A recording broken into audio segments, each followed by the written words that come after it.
the chorus key change. But I remember when we were I mean, of course, Connie influenced Midge in the lyrics around the idea of Vienna, so that's where that comes from. And but I just remember that track. You can always you get these moments when you write things.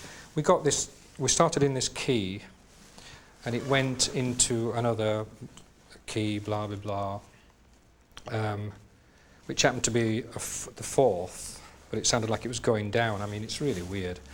And then, so we were going on the chorus. It goes around between chord 4 and 5, and blah blah blah.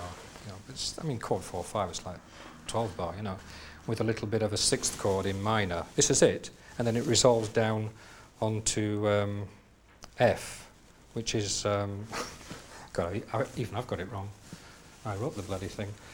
No, it starts actually on the fifth chord. Sorry about this, and then it goes down, goes down to the fourth, and then it goes between fourth and the minor. Oh, Vienna, right, brilliant. And so we thought, oh, yeah, that sounds quite good, because Chris had strength. Played, he was a bass guitarist, so it's like mini Moog, you know, like strong. Dun, dun, dun, dun, dun, dun, dun. Great. But then the thing was, when we came back to C, which was the fifth, to start the verse again, I must say that was quite mind-blowing. It was like, shit, we've got something here. The way it was just elevated, you know, to actually start the second verse on the fifth, because it was always like very up. It's quite up, you know. Oh, stuff like that is quite mind-blowing. You just wonder, because usually when you do a chorus, what I'm saying is, it's like, now what's the beginning bit going to sound like, you know? It's like, and then you go, oh, it sounds crap, and then you start having to go through this whole process. But this seemed to work, you know. It was just one of those that worked instantly. Like I say, I was lucky to have the time, because, like I said, we were all very intense people at that time, to just get the guys to just back off, and I did the middle section and came up with a slowing down to the last chorus, and Midge did an interesting contribution, which was the cello line. I had to tell him what notes to play, though. No, but I think the actual cello line, doom, doom, doom, doom, is a very important part of it. Yeah. But it was just good. It's inspired. Sorry.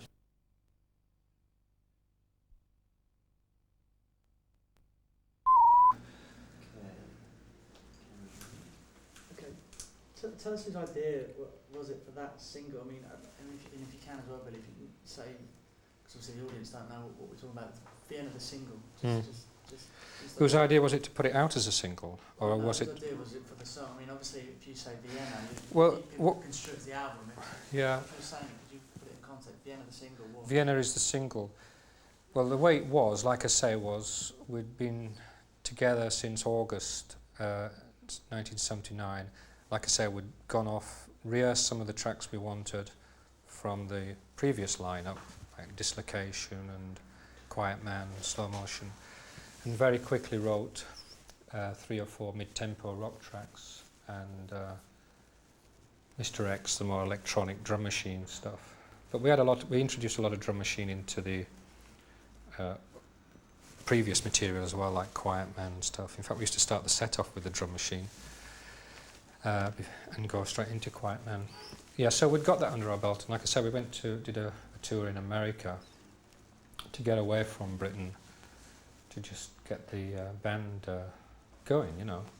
And when we came back, we started rehearsing again. We had a bit of a downer on because we expected to get a deal from America pretty much straight away. Must have been naive. And most of them were on holiday. No, and so we were a bit sort of like, and we started up again in February at Easy Eye off Caledonian Road. Freezing, cold place, you know. No soundproof. You could hear every other band in the place. Easy Eye, I love it. I don't know if it's still going.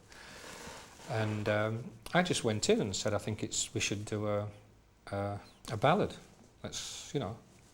And I knew that because we'd got confidence of playing live and we'd done these other tracks, it was the right time to say it, you know. We'd mastered not mastered, but we'd done the other kind of style of the rock track with the drums and bass and electronic. So it was met with, yeah, okay. And I'd got an idea about it, you know. And I was drawing, all of us were drawing in the 80s from a lot of material we'd come up with in the 70s, really. And it was finding its home, you know. Whereas in the 70s it was all a bit here and a bit there and, you know, jumpy, you know.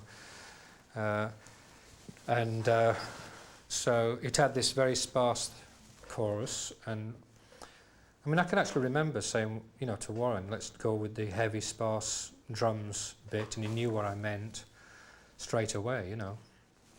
And Chris, it was left to do what he did.